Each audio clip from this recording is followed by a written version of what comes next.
सभी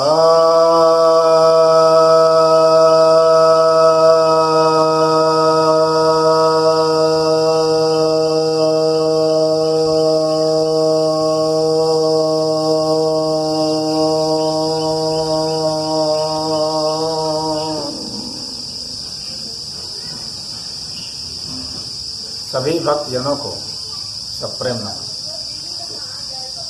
भक्तों, आज मैं आपके समक्ष नाग मुद्रा बताने जा रहा हूँ।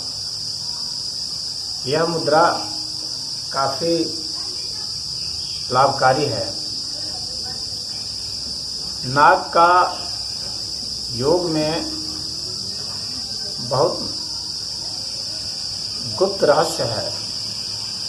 यह हमारे भीतर सोई हुई जो ऊर्जा होती है, यानी वह शक्ति जो अभी इस्तेमाल नहीं हो रही है, अनयूज्ड एनर्जी जो है, तो जो सोई हुई शक्ति है उसको नाग के अर्थ में दिखलाते हैं, कुंडलनी शक्ति के अर्थ में दिखलाते हैं और सर्प के रूप में दिखलाते हैं। तो यह ऊर्जा जिस प्रकार से, जैसे मान लीजिए कोई सामान्य कार्य कर रहा है लेकिन अब वह कुछ विशेष कार्य करना चाहता है, तो अब उसे एक नई ऊर्जा की जरूरत पड़ेगी, विशेष ऊर्जा की जरूरत पड़ेगी। तो वैसी स्थिति में उसके शरीर में जो विशेष ऊर्जा है वह जाग जाती है, उसके मस्तिष्क में जो सोई हुई शक्ति है वह जाग जाती है। तो यह जो सोई हुई शक्ति है उसको जगाने की यह मुद्रा है, और उस शक्ति का सही तरह से उपयोग हो जाए, शारीरिक स्तर पर भी, मानसिक स्तर पर भी, भावनात्मक स्तर पर भी, और बौद्धिक स्तर पर और आत्मिक स्तर पर, अंतःकरण के स्तर पर, ये इस अर्थ में प्रयुक्त होता है। तो यह जो नाग मुद्रा है, यह हमारे जो ग्रंथियां हैं, प्रोस्टेट ग्रंथि है, चाहे किसी तरह की जो सेक्स संबंधित समस्याएं हैं उसके लिए है, जो नपुंसकता हो जाती है और जिनका वीर्य नहीं बन पाता है उनके लिए बहुत अच्छा है, जिनमें कामोत्तेजना नहीं होती है, या महिलाओं में जो रोग हो जाते हैं, ल्यूकोरिया वगैरह है, या बांझपन है, या उनका जो स्राव है होने लगता है, मासिक धर्म में गड़बड़ी आ जाती है, उन सब के लिए है।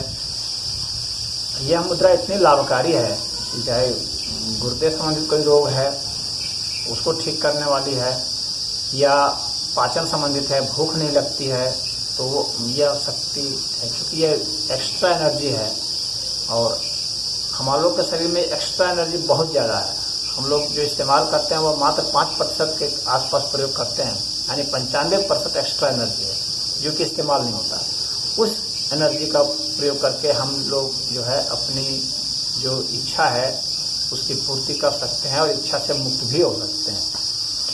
तो हृदय संबंधित कोई परेशानी है, या फेफड़े संबंधित कोई परेशानी है, या लीवर संबंधित परेशानी है, गले संबंधित कोई रोग है, या आँख में, नाक में, कान में, मुंह में कहीं रोग है, स्वर भंग हो गया है, या नींद नहीं आती है, बहुत डरावने सपने आते हैं, या डर लगता है, या पढ़ने पर याद नहीं होता, विश्लेषण शक्ति नहीं है, समझ में बात नहीं आती है, तो इन सभी चीज़ों के लिए यह मुद्रा काफ़ी लाभकारी है। यह आध्यात्मिक शक्ति को बढ़ाता है, हमारे इंट्यूशन पावर को भी बढ़ाता है, इसलिए इस मुद्रा को करना चाहिए। अब कुछ लोग इसमें ऐसा भी शक करते हैं कि भला मुद्रा करने से कैसे कुछ होता है, इसका साइंटिफिक बेस क्या है।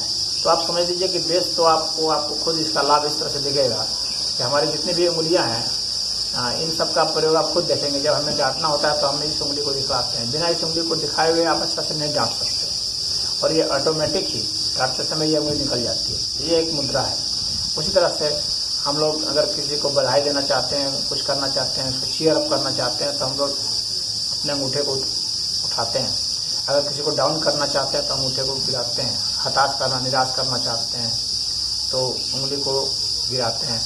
या किसी को नकारना है और नकारात्मक अर्थ में नकारना है, मजाक बना करके नकारना है तो हम लोग ठेंगा भी दिखाते हैं, हिलाते हैं।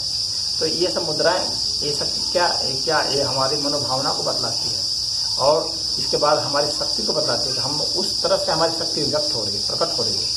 तो जितने भी मुद्राएं हैं, जब हमें किसी को मारना है तो हम मुट्ठी बंद कर लेते हैं। क्यों बंद कर लेते हैं? क्योंकि इसको मुट्ठी बंद करते ही हम लोग को शक्ति मिलती है। क्यों? क्योंकि ये जितने भी तत्व हैं, जैसे जल तत्व, पृथ्वी तत्व, आकाश तत्व, वायु तत्व और अग्नि तत्व, ये सारे तत्व एकजुट हो जाते हैं। जब हम मुट्ठी बंद करते हैं तो एकजुट हो जाते हैं, यानी इन सभी तत्वों की जो शक्ति है एक समाहित हो जाती है और उससे हम प्रहार करते हैं तो वो ज़्यादा कड़ा प्रहार माना जाता है। मुष्टिक प्रहार जो होता है ज़्यादा प्रहार तगड़ा माना जाता है, क्योंकि हम लोग की पूरी शक्ति जो है इसमें आ जाती है, सारे तत्व इसमें एक हो जाते हैं। इसीलिए मुद्राओं का बहुत ज़बरदस्त प्रयोग होता है। बिना मुद्रा के तो आदमी ऐसे कोई व्यवहार समर्थ रूप से नहीं कर सकता। आपको किसी न किसी से समझाना है तो आपको हाथ को इस तरह से करना पड़ता है। ऐसा क्यों करते हैं? क्योंकि ये सारे जो तत्व हैं ये खुल जाते हैं और ये जब सारे तत्व खुल जाते हैं यानी फ्री हो जाते हैं। जब फ्री हो जाएंगे तभी हम कुछ समझ सकते हैं। अभी हम ऐसे करके समझाएंगे तो नहीं समझ पाएंगे, नहीं समझा पाएंगे, समझ पाएंगे नहीं समझा पाएंगे। हमें ऐसे ही करना पड़ेगा। जब हम ऐसे करेंगे तो समझा सकते हैं, क्योंकि अब हमारा फ्री फ्लो होगा।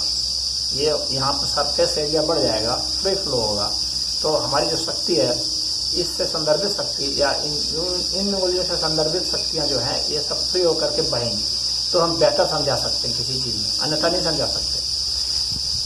और जब हमें किसी बात को थोपना होता है तो हम ऐसे समझाते हैं, जब हमें समझाना होता है तो हम ऐसे समझाते हैं।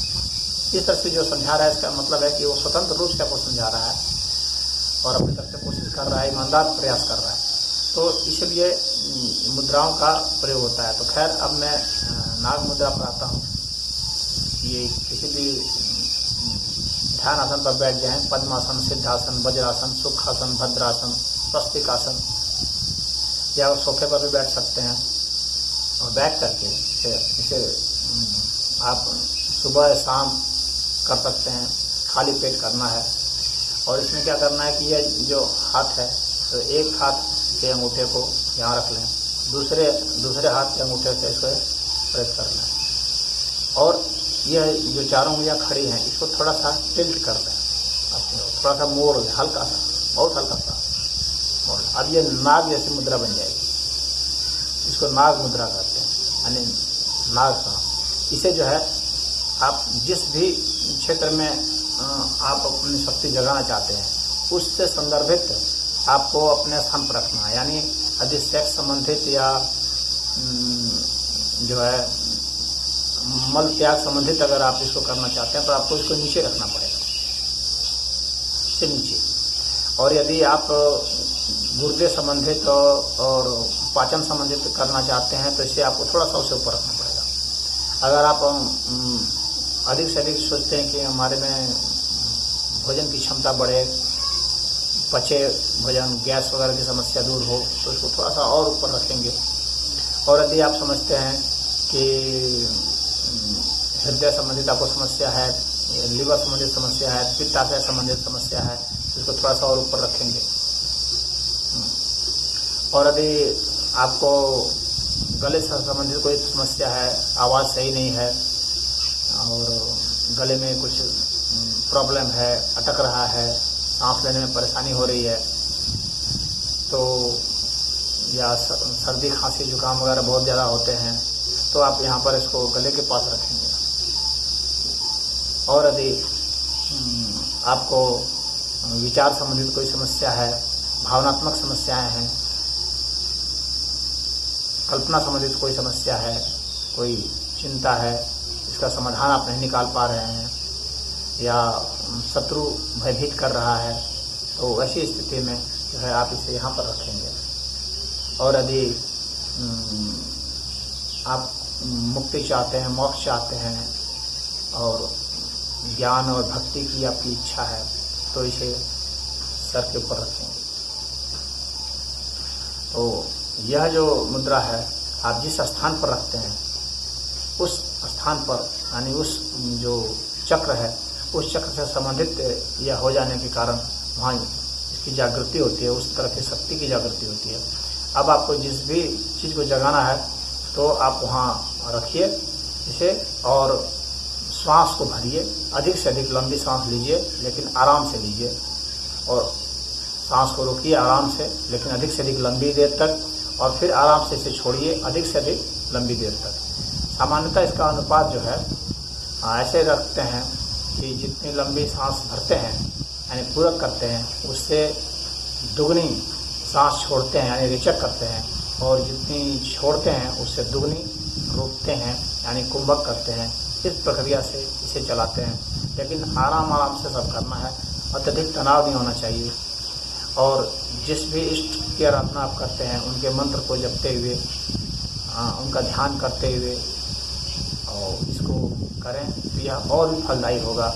या यदि आप अपने शरीर की प्राण शक्ति को ही जगाना चाहते हैं तो अपने श्वास पर ध्यान दीजिए, अपने दिल की धड़कनों पर ध्यान दीजिए, अपने मांसपेशियों पर ध्यान दीजिए, जिस भी क्षेत्र को आपको मजबूत बनाना है उस पर ध्यान दीजिए और फिर इसका सफल प्रयोग कीजिए।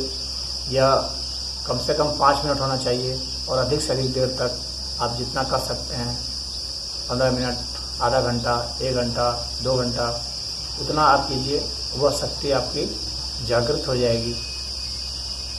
और किसी किसी के 7 दिन में, किसी के 15 दिन में इसके परिणाम तुरंत आने शुरू हो जाते हैं और काफ़ी शक्तिशाली इसके परिणाम आते हैं। और ये साधारण शक्ति नहीं जागती है, बहुत तीव्र गति से शक्ति जागती है और बहुत ज़्यादा शक्ति जागती है।